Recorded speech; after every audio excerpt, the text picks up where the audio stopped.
Bismillahirrahmanirrahim. Bu şəxs məşhur və səhih bir hədis barəsində danışır. Mötərizəyə alaraq Səqələyn hədisi, yəni Allahın kitabı və Əhl-i Beytim. Bu şəxs güman edir ki, Şeyx Əlbani bu hədisi mənasına görə deyil, digər hədislərlə vasitəsilə səhih hesab etmişdir. Gəlin baxaq. لكن لا الحديث النص حتى الشيخ الألباني لما صحح حديث كتاب الله وعترتي في السلسلة الصحيحة قال صحيح بشواهده، يعني لم يصحح أصل النص وإنما صححه بشواهده، لأنه قال فيه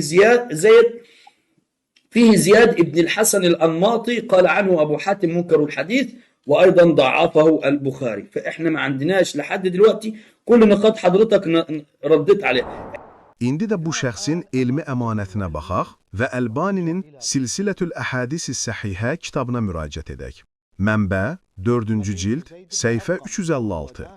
Sonra bu hədisi Əhməd, Təbərani və Təhavidə Əli ibn Rabiyənin vasitəsilə nəql etmiş və o belə demişdir. Zeyd ibn Ərqəmlə qarşılaşdım və bilmədim ki, o Muxtarın yanına daxil olurdu, yoxsa onun yanından çıxırdı. Ona dedim, sən eşitmisən ki, Allah Rasulü sallallahu aleyhi və aleyhi və səlləm sizin aranızda iki əmanət buraxıram, Allahın kitabı və Əhl-i Beytim, deyə buyursun. O da, bəli dedi. Əlbani buna qeyd yazaraq deyir. Bunun isnadı səhihdir.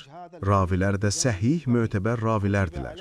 Həmçinin Əlbani elə həmin cilddə səhifə 358-də bu mübarək hədisi zəif edənlərə irad gətirir və belə deyir. Bu hədis uzun müddət nəql edilməsindən sonra mənə məktub gəldi ki, Dəməşqdən Əmmana gedim.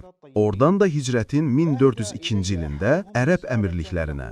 Qətərdə bəzi ustad və doktorlarla görüşdüm. Onlardan biri mənə bu hədisin zəif olması barəsində çap edilmiş bir məktub verdi. Onu oxuduqdan sonra məlum oldu ki, o, bu haqda yeni yazılmış bir yazıdır. O da qeyd etdiyim bu səbəbdəndir. Birincisi, bu hədisin nəql edilməsində çap edilmiş bəzi məslərlərlə kifayətlənmişdir. Buna görə də o, bu hədisin təhqiqatı barəsində açıq-aydın qüsura yol vermişdir. Çoxlu sayda yol və isnadları gözdən qaçırmışdır. Bu sözlərin altından xətt çəkilməlidir.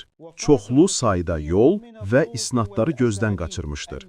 Hansı ki, bu isnadların və yolların elə özləri səhihdir və ya həsəndir. Nəinki digər hədislər və əlamətlər baxımından.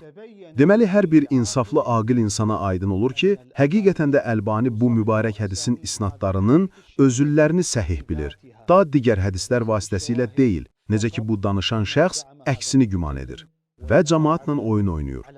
İndi də soruşuruq, bu insan saxtakardır. نعم هذا مدلس. وصلى الله على محمد وآل محمد.